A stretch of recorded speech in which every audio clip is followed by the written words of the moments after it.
मानवता ने अचानक एक विशाल एलियन जीव को पकड़ लिया। उसे वापस ले जाकर विश्लेषण और शोध के लिए उस विशालकाय प्राणी को 3 स्टील प्लेटों से घेरकर कसकर फंसा दिया गया।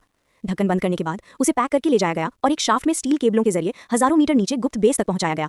एलियन सभ्यता की अत्याधुनिक तकनीक हासिल करने के लिए वैज्ञानिकों ने तुरंत विशालकाय प्राणी को विघटित करने और उसका अध्ययन करने का फैसला किया। लेकिन इस विशाल जीव की बाहरी परत अत्यंत कठोर थी। इसके अलावा एक नए बदले गए ड्रिल बिट पर अज्ञात नैनो कीड़े मिले जो मिश्र धातु को खा रहे थे और उनमें विभाजन की भयानक गति थी।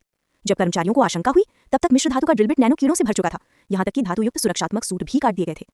खतरे को भांपते हुए सैन्य शीर्ष ने तुरंत प्रयोगशाला के स्टील दरवाजे बंद कर दिए, वहां के कर्मचारियों की जान की बिल्कुल परवाह किए बिना। महज कुछ ही सेकंडों में कर्मचारी कीड़ों द्वारा काट छील कर जर्जर हो गए। सैन्य के लिए और भी चिंता की बात यह थी कि विशालकाय प्राणी को बांधने वाले स्टैंड पर गंभीर कुतरने के निशान दिखाई देने लगे थे। यहाँ तक कि गोले भी झेल सकने वाले टेम्पर्ड ग्लास में भी दरारें आ गईं। आशंकित सैन्य शीर्ष ने तुरंत विनाश प्रक्रिया शुरू कर दी और 3 तरह की परम अग्नि का उपयोग कर विशालकाय प्राणी को पूरी तरह नष्ट करने की योजना बनाई। लेकिन सारी ईंधन का उपयोग करने के बाद भी एलियन विशालकाय में कोई बदलाव नहीं आया।